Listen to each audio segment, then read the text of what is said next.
Halo semua, gimana kabar kalian? Semoga kalian semua baik-baik saja. Oke, di video kali ini saya akan coba membuat sebuah tutorial. Tentunya tutorial sesuai bidang saya, tentunya di arsitektur. Tutorial kali ini saya akan coba membuat mengenai rendering di V-Ray SketchUp. Nah, sebelum kita memulai, jangan lupa di like dan di subscribe ya. Thank you.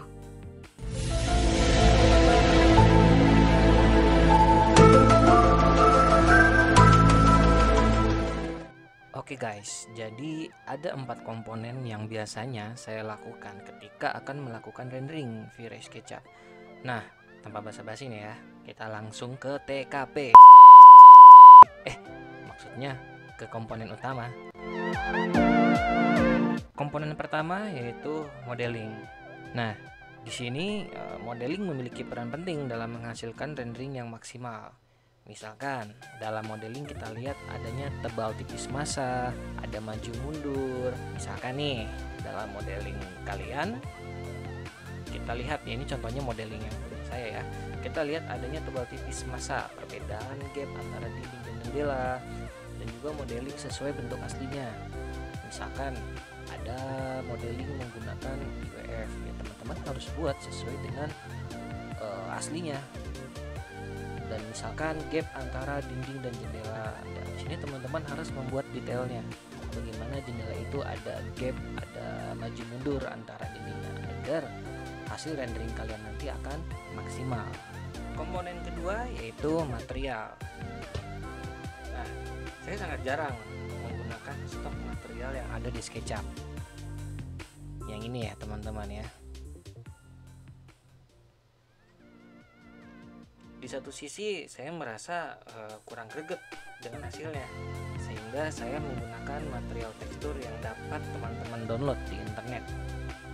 Usahakan ya looknya sesuai dengan material yang aslinya ya, jangan abal-abal.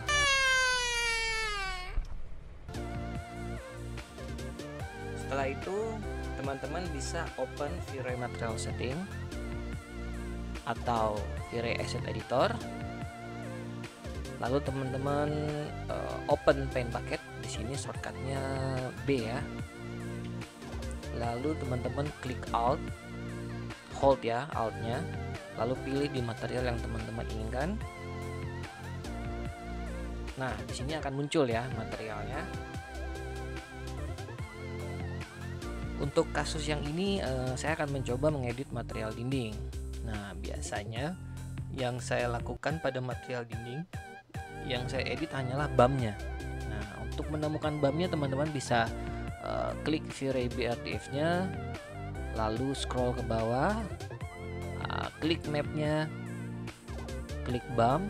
Nah, di sini teman-teman centang ya on-nya, lalu di tekstur text bitmap teman-teman klik papan caturnya. Nah, di sini saya biasanya menggunakan image sesuai dengan image material yang saya pakai. Biasanya kan teman-teman lainnya menggunakan hitam putihnya atau yang warna yang seperti ungu-ungu gitu ya.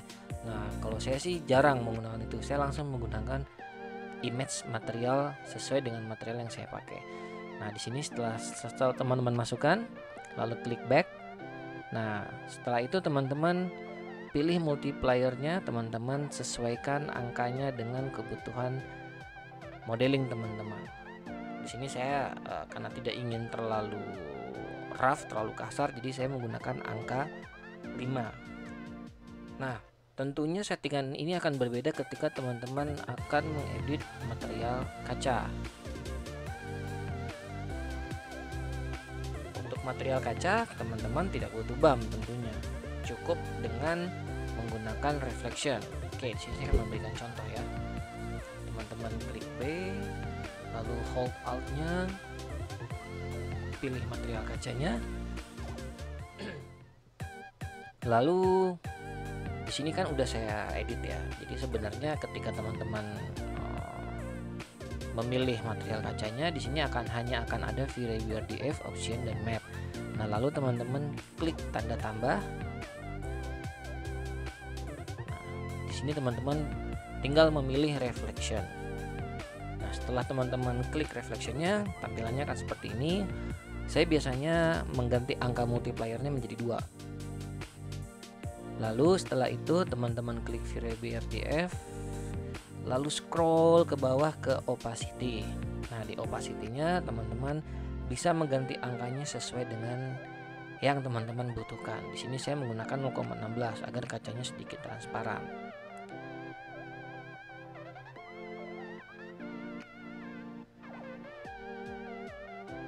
Lalu yang berikutnya adalah pencahayaan. Nah, sebelum lanjut, saya ingin sedikit menjelaskan ya mengenai deskripsinya. Di modeling ini adalah SketchUp 2017 dengan V-Ray 3.7. Kalau untuk modeling biasanya saya menggunakan SketchUp 2019. Oke, untuk pencahayaan di kasus ini saya menggunakan HDRI. Apa itu HDRI? Untuk ini teman-teman silahkan searching di internet sendiri ya. Oke, sebenarnya HDRI ini sangat membantu memberikan efek cahaya yang cukup realistis terhadap hasil rendering kita. Nah, lalu bagaimana cara menggunakannya? Teman-teman ke area toolbar V-Ray, lalu pilih Dome Light. Setelah teman-teman klik, teman-teman letakkan dome light-nya di modeling teman-teman. Nah, biasanya ketika saya meletakkan dome light ini akan saya scale hingga menutupi modeling yang saya punya. Seperti ini kira-kira. Cukup di scale sesuai dengan kebutuhan teman-teman.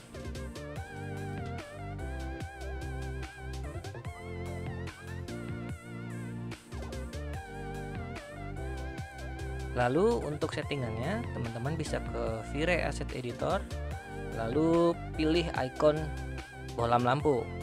Nah, di sini akan ada tulisan V-Ray Dome Light 1. Nah, biasanya ketika teman-teman memutuskan untuk menggunakan HDRI, tolong jangan lupa sunlight-nya ini dimatiin. Sunlight ya, bukan sunlight cuci piring ya, tapi sunlight untuk di SketchUp. Di uncentang, lalu kita pilih kembali V-Ray Dome Light-nya. Kita klik mainnya. Di sini ada color or texture HDR. Nah, di sini teman-teman klik papan caturnya, lalu klik filenya. Teman-teman bisa pilih HDRI sesuai dengan yang teman-teman punya tentunya. Di sini saya akan coba pilih yang biasa saya pakai ya.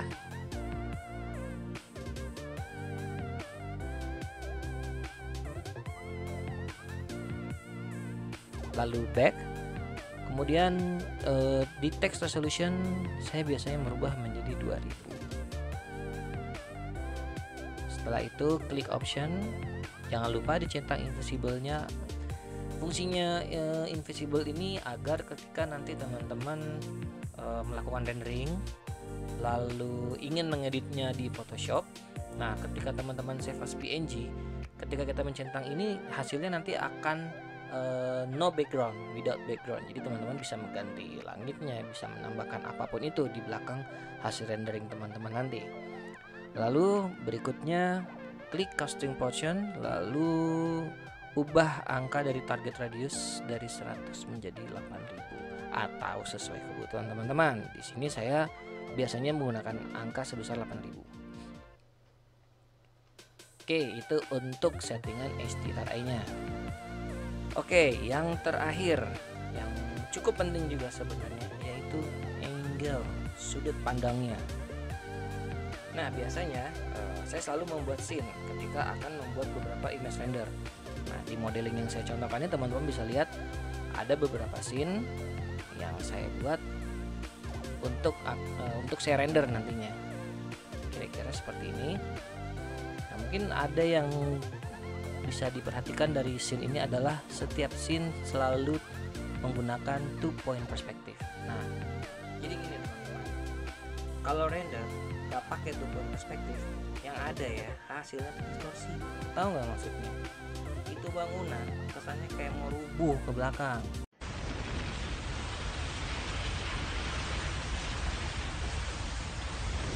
Nih lihat, kalau nggak pakai 2 point perspective akan seperti ini nih. Nah, oke. Jadi sebenarnya cara mengaktifkannya cukup mudah.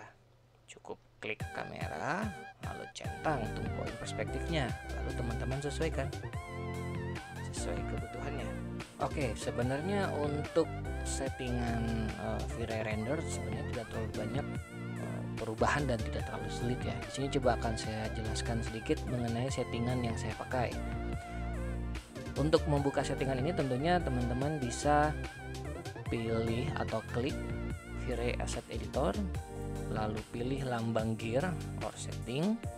Nah, di sini settingan yang saya pakai yang pertama untuk rendernya ini saya mencentangkan progresif. Untuk quality saya maksimalkan. Lalu untuk kamera kira-kira settingannya seperti ini. Ini untuk render outputnya. Jadi render output ini saya selalu menggunakan aspek rasionya match viewport. Kenapa? Agar hasil render yang dihasilkan sesuai dengan apa yang saya lihat di layar saya. Jadi tidak ada perubahan besar ataupun kecil. Nah, lalu image width atau height-nya ini teman-teman bisa sesuaikan dengan kebutuhan. Misalkan teman-teman pengen gambar yang cukup tajam, teman-teman bisa mengubahnya menjadi lebih besar. Tapi dengan konsekuensi hasil rendernya akan lebih lama daripada dengan settingan yang basic seperti itu. Lalu save image saya uncentang, animation juga saya uncentang, and go to environment. Untuk backgroundnya ini saya uncentang, jadi nanti ketika kita render tidak ada background. Lalu environment overrides di sini saya menonaktifkan. Tapi sebelum itu, sebelum saya menonaktifkan, saya biasanya mengisi dulu dengan HDRI yang saya pakai. Lalu saya back dengan angka yang sesuai kebutuhan teman-teman pakai ya tentunya. Lalu saya uncentang.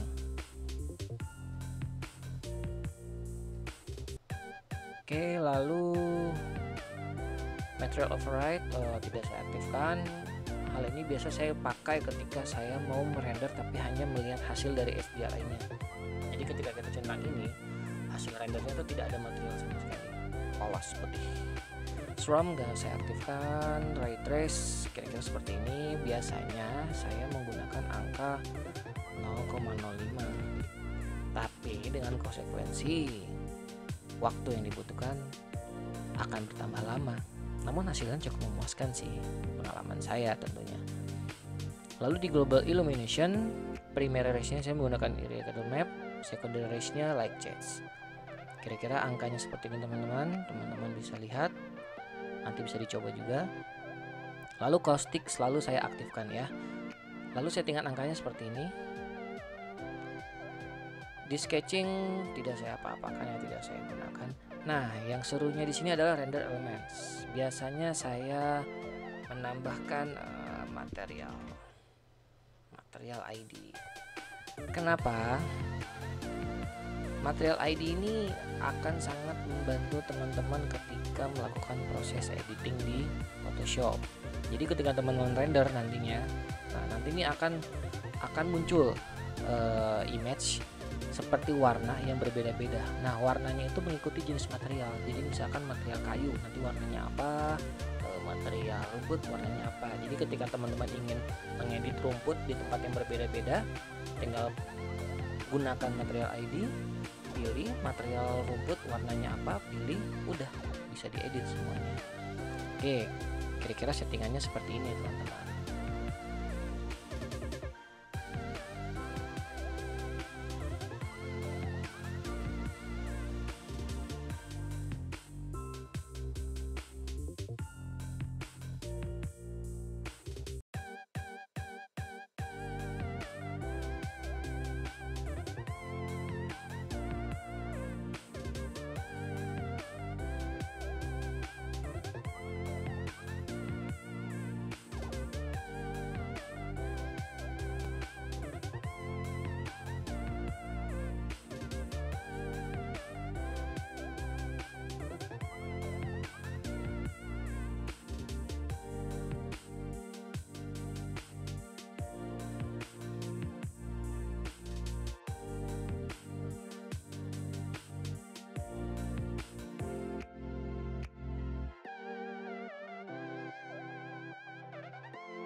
2,000 years later.